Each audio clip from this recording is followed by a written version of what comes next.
30 mai 2025, 30 degrés estimés à Cotonou et environ. Mesdames et messieurs, bonjour. Au menu de ce 13h au Bénin, démarrage des épreuves pratiques du baccalauréat technique. Les ministres Ladekun et Toyin Fodé se sont rendus au lycée technique Koulibaly pour se rassurer du bon déroulement de la composition. Suivez dans ce journal les précisions. Le maire de la ville de Cotonou a rencontré les propriétaires terriens de Ouiho dans le 11e arrondissement. Cette rencontre est motivée par les réactions observées suite à l'annonce de la construction d'une nouvelle gare routière dans la zone concernée. Vous aurez plus de détails dans ce journal. Et puis, Daniel Ida est candidat aux prochaines élections générales et il a annoncé à travers une déclaration dont vous aurez la substance dans ce journal. À nouveau, bonjour. Depuis lundi, les candidats au baccalauréat technique session de 2025 planchent pour l'obtention de leur premier diplôme universitaire. Le lycée technique Koulibaly de Cotonou est l'un des 10 centres de composition retenus pour accueillir les candidats au nombre de 8178 au total. Ce mercredi 28 mai, les ministres de l'enseignement supérieur et de la recherche scientifique et des enseignements secondaires, techniques et de la formation professionnelle ont effectué une visite dans le centre. Il était question pour Éléonore Yaïla-Descamps et Véronique Toyin Fodé de s'assurer que tout se passe bien. Voici le reportage. Au lycée technique Koulibaly de Cotonou se déroulent les épreuves pratiques de baccalauréat technique session de 2025. Pour s'enquérir des conditions d'évaluation des candidats, la ministre de l'Enseignement supérieur et de la Recherche scientifique et sa collègue en charge des enseignements secondaires, techniques et de la formation professionnelle viennent aux nouvelles. Un tour dans les salles de composition où les candidats sont en pleine réflexion permet d'apprécier le niveau d'efficacité de la préparation de l'examen. Nous sommes venus aujourd'hui nous assurer que les épreuves se déroulent très bien et regarder également les conditions pratiques, l'état des matériels et l'état de pratique même de nos candidats. 8178 candidats au total prennent part à cet examen. Ils sont répartis dans 10 centres de composition sur l'ensemble du territoire national pour la quête de leur premier diplôme universitaire. Le nombre de candidats a connu une hausse cette année. Résultat de la volonté du gouvernement qui investit dans ce sous-secteur pour faciliter l'accès à l'emploi à la jeunesse béninoise. Depuis l'adoption de la stratégie nationale de l'enseignement technique et de la formation professionnelle, il faut dire que la question de l'employabilité des formés est une question essentielle. Donc les structures d'encadrement essayent vraiment au mieux, s'activent en tout cas, pour créer des conditions pour des pratiques professionnelles améliorées. Quand vous savez la place que le gouvernement de son Excellence, le président Patrice Talon, accorde au volet pratique, au volet technique dans nos enseignements, vous comprenez combien il nous a plu de rester suffisamment pour apprécier cette progression. Nous avons vu les superviseurs assez outillés, motivés, engagés dans cette dynamique. Ici, au lycée technique Koulibaly de Cotonou, les candidats des séries E, AE, F3, F4 et G1 sont évalués pour le compte de ce baccalauréat technique session de 2025. L'examen prend fin le 13 juin prochain. Le ministère du numérique et de la digitalisation a célébré en différé la journée mondiale de la liberté de la presse. Les réflexions portées sur l'intelligence artificielle et les actions mises en œuvre par le gouvernement dans le secteur. Occasion pour les professionnels des médias d'attirer l'attention des autorités sur les conditions qui sont les leurs. Voici le compte rendu. Pourquoi le journaliste béninois aujourd'hui n'est pas libre d'aborder tous les sujets?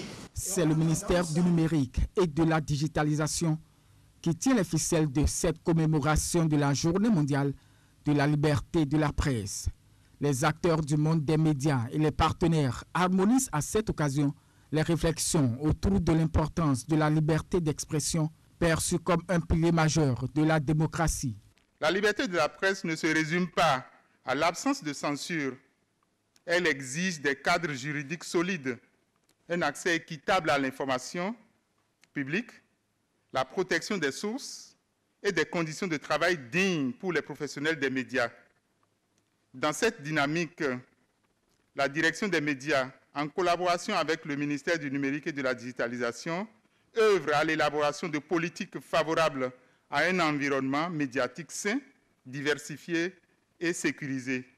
En ce jour, nous voulons également saluer les efforts des journalistes, des médias, engagés pour une information de qualité, ainsi que les acteurs du numérique qui contribuent à renouveler les formes d'expression et à étendre les espaces de débat public.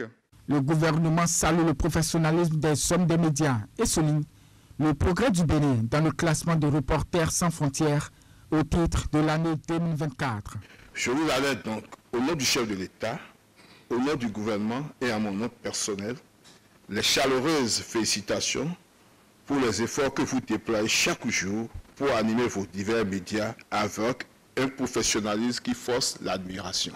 Aussi voudrais-je vous exhorter à poursuivre cette dynamique positive, stimulatrice d'une presse plurielle, modèle pluriel et rayonnante au Bénin. Les journalistes se disent encouragés par cette reconnaissance du ministère de tutelle, mais ne laissent pas passer inaperçu aussi bien la baisse de ton au niveau des organes et les conditions de vie et de travail des acteurs des médias. Le reste des travaux a essentiellement porté sur l'état des lieux de la presse béninoise, le bilan des actions mises en œuvre par le gouvernement et l'impact de l'intelligence artificielle sur la liberté de la presse et les médias. Je l'annonçais à l'entame de cette édition, la décision de construire une nouvelle gare routière à Ouiho dans le 11e arrondissement de Cotonou suscite de vives réactions dans le rang des populations après information d'être exproprié bien sûr. Suite aux polémiques et inquiétudes, le maire de Cotonou a tenu une rencontre avec les propriétaires terriens ce mercredi 28 mai 2025. Les détails, c'est avec Jean Toinpo et Candidon Minton.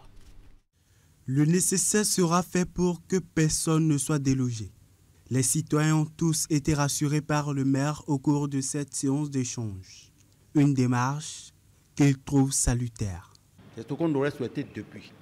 Mais c'est bien heureux qu'aujourd'hui on s'est vu, on a parlé dans un langage franc, ouvert et participatif. On a vu que le maire quand même était vraiment ouvert. Il veut faire un projet pour la ville de Cotonou, mais en mettant quand même l'homme au centre. Il est digne fils de Ouiho. Donc il ne peut pas chercher le contraire pour notre arrondissement, pour Ouiho. Il est obligé de faire de son mieux pour que ça aille bien. Et le maire l'a expliqué, il a dit que voilà, il comprend qu'il devrait nous réunir pour dialoguer, pour nous expliquer le projet, pour nous expliquer comment ça devait être fait et qu'on allait donner nos impressions pour que tout cela soit pris en compte. C'est vraiment honorable que le maire ait reconnu ça. Il a dit et nous avons apprécié. À ce jour, le plan définitif n'est pas encore entériné selon le deuxième adjoint au maire. La nouvelle gare routière vise à améliorer la fluidité du trafic et à faciliter les transports en commun à Cotonou. Il n'y aura pas que la gare, il y aura des réserves naturelles pour justement empêcher l'inondation dans Cotonou et éviter que les populations de Ouiho soient inondées. Donc tout ça rentre dans les questions environnementales. Rien de ce qui se fait pour vous ne sera fait contre vous. Non, ce n'est pas ça l'objectif. Nous ferons en sorte que les domaines disponibles soient exploités. Si pas extraordinaire, on était obligé de déposer certaines personnes, nous discuterons avec ces personnes-là.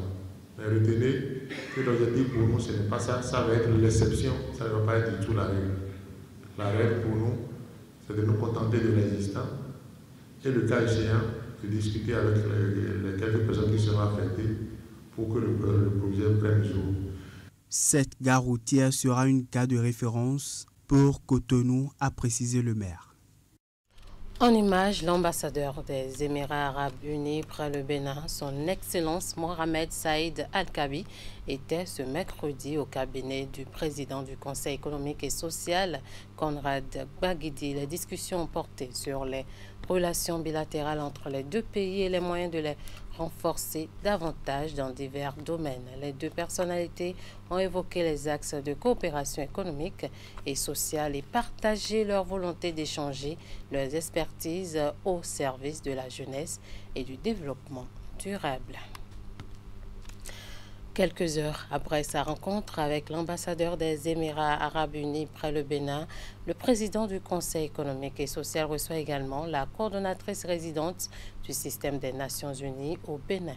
Comment le système des Nations unies et le Conseil économique et social pourraient-ils réunir leurs forces pour améliorer la vie des populations béninoises? C'est le sujet au cœur de ce tête-à-tête entre les deux personnalités. À cette audience, Aminatou Sarr réaffirme l'engagement de l'institution qu'elle représente à accompagner le Bénin dans sa transformation. On va l'écouter à la fin de l'audience au micro de Ingrid et Henri Ganti.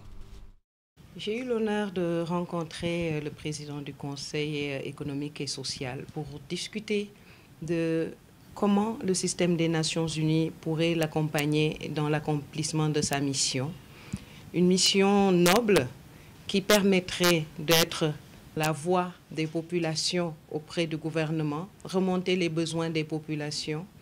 Et j'estime que cette mission est en droite ligne avec celle des Nations unies en termes de réponse aux besoins, en termes d'accompagnement dans la transformation du Bénin. Et avec le président, nous avons eu une discussion très large sur non seulement ses ambitions, mais aussi sur les capacités du système des Nations unies. C'est une invitation que j'ai accueillie avec grand plaisir parce que c'est une invitation qui vient encore donner l'opportunité au système des Nations unies de faire la démonstration de sa capacité à accompagner de façon substantielle le gouvernement, le Bénin et aussi le Conseil économique et social dont il est le président. Donc on s'est donné rendez-vous très très bientôt pour pouvoir échanger, parler et décider de 2-3 axes d'intervention concrètes qui nous permettraient de pouvoir chacun contribuer au développement du Bénin, contribuer au bien-être des populations béninoises et surtout continuer à être les organes, que ce soit le Conseil comme le système des Nations unies, qui sont là pour transformer de façon profonde le Bénin. Une ambition qui est en droite ligne avec l'ambition que moi j'ai trouvée en tant que coordonnatrice du système des Nations unies.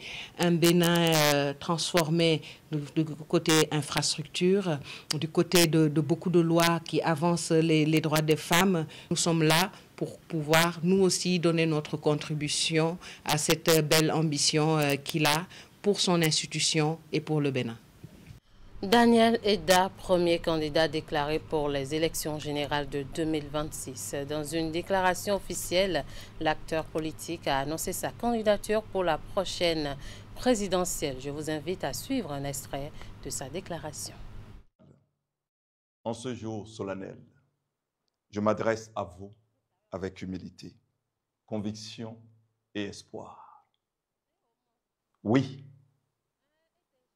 je suis candidat à l'élection présidentielle de 2026. Je suis candidat avec une vision, celle d'un Bénin économiquement prospère et socialement stable dans une Afrique bien intégrée et en plein essor. La même vision que je porte depuis 2014. Je ne viens pas pour diviser. Je ne viens pas pour humilier. Je ne viens pas pour revendiquer un pouvoir personnel. Je viens pour servir. Je viens pour rassembler. Je viens pour réconcilier. Oui, je suis candidat avec un projet.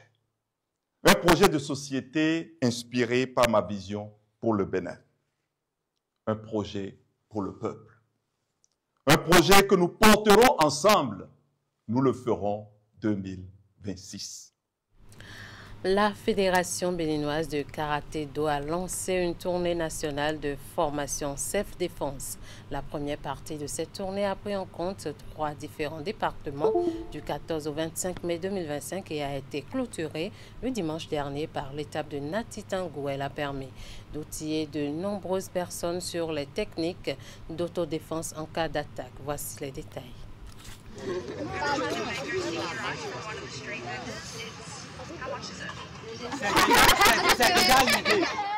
Ils sont un nombre considérable de diverses couches sociales et de tous âges à en savoir désormais un peu plus sur la self-défense. La Fédération béninoise de karaté-do enclenche sa tournée nationale de formation en self-défense pour le compte de l'année 2025. Une initiative à travers laquelle le groupe d'experts mis en place pour la circonstance a enseigné aux différents participants des techniques de combat et de protection contre les agressions physiques. Des techniques constituent des méthodes empruntées aux arts martiaux, notamment le karaté. L'objectif est de développer des réflexes immédiats et efficaces en cas de menace. L'année dernière, Madame la ministre des Affaires sociales nous avait fait l'honneur de nous accompagner sur un projet qu'on a fait tout le Bénin avec le projet SWED. Cette année, on s'est dit qu'il fallait qu'on démarre. Et si d'autres pourraient nous accompagner, ce sera encore mieux. Parce qu'un enfant qui est bien éduqué, c'est un gain pour la nation. C'est un bon cadre pour demain, ainsi de suite. Mais pour y parvenir, il faut que les enfants soient à l'aise, qu'ils puissent bien réfléchir, bien se défendre au cas où. Aussi bien à Bomekalavi, dans l'Atlantique, à Boïkan, dans le Zou, ou encore à Natitengu, dans la Takora, les jeunes filles et jeunes garçons cibles principales de cette tournée nationale disposent désormais du minimum pour ne plus se faire primer par leur père. Ça nous a beaucoup donné des informations pour défendre nos parents, nos amis, nos collègues. Je suis très contente par rapport à cette formation parce qu'il y a eu des techniques pour s'auto-défendre désormais en cas de besoin. J'ai eu à apprendre beaucoup de techniques qui me permettent de me défendre désormais contre les brigands. Et j'aurais aimé même que la fédération revienne encore une prochaine fois parce que toutes les femmes ne sont pas sorties, toutes les filles ne sont pas sorties. La première partie de cette tournée nationale de formation en self-défense a mobilisé environ 200 participants. Dans son ambition de parcourir tout le pays avec cette initiative comme en 2024, la Fédération béninoise de karaté-do annonce sa descente prochaine dans les autres départements. Et voilà qui met fin à cette édition. Merci de nous avoir suivis. Merci à toute l'équipe de rédaction, de réalisation et de diffusion. Passez un très bon après-midi en compagnie de nos programmes.